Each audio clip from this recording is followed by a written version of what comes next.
am called Nene.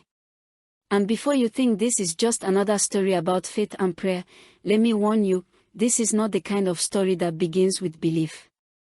It begins with doubt. It begins with anger. It begins with a night when I knelt on the cold earth, looked up at the sky, and said the words I was never supposed to say out loud. If prayer truly has power, then why have you been silent? I grew up in a village where prayer was as common as breathing. We prayed before planting. We prayed before eating. We prayed when a child was born and when the old ones returned to the ancestors. Prayer lived in our mouths, but not always in our hearts. At least, not in mine. Because when the day came that prayer was supposed to save me, it didn't. Or so I thought. My village sat between two worlds, the wide-open savanna and a forest so ancient that even the elders lowered their voices when they spoke its name. They said the forest listened. They said words spoken there carried weight. My mother believed deeply in prayer. She said words spoken with a clean heart could bend destiny itself. I used to laugh at that. Until destiny bent me instead. It was the season of dry winds when my younger brother Sadiq fell ill.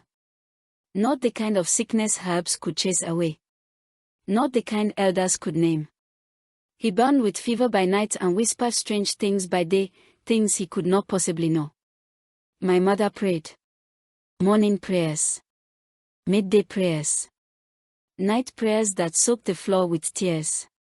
I washed. And nothing changed. Each sunrise felt like a lie.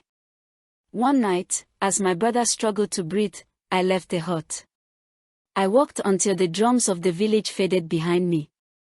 I stood beneath the sky and felt something ugly rise in my chest. Bitterness. Enough, I whispered. Enough of words that lead nowhere. That was the night I stopped praying. That was the night I decided prayer was just a story we tell ourselves so the pain doesn't feel so sharp. 3 nights later, my brother died. No thunder. No warning. Just silence. The village prayed for his soul. I did not. But that same night, something happened. I dreamed of my brother standing at the edge of the forbidden forest.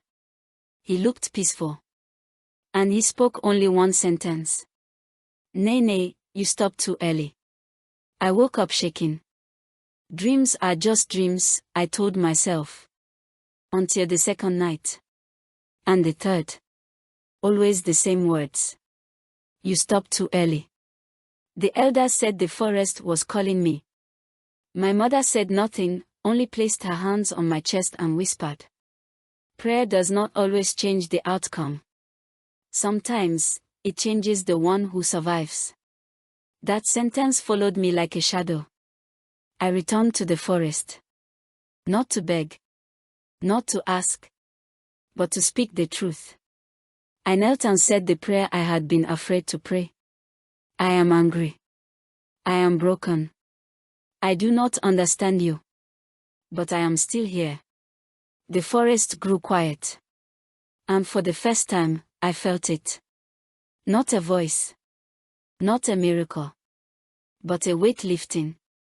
I realized then, prayer was never a transaction. It was a surrender. Weeks later, a traveler arrived in our village. A healer. He described my brother's sickness perfectly, said it was rare, but treatable, if caught early. I felt the grief crash over me again. But then I understood. Prayer did not fail us. Silence did. Fear did. Stopping too early did. Today, I still pray. Not because I believe prayer will save everyone.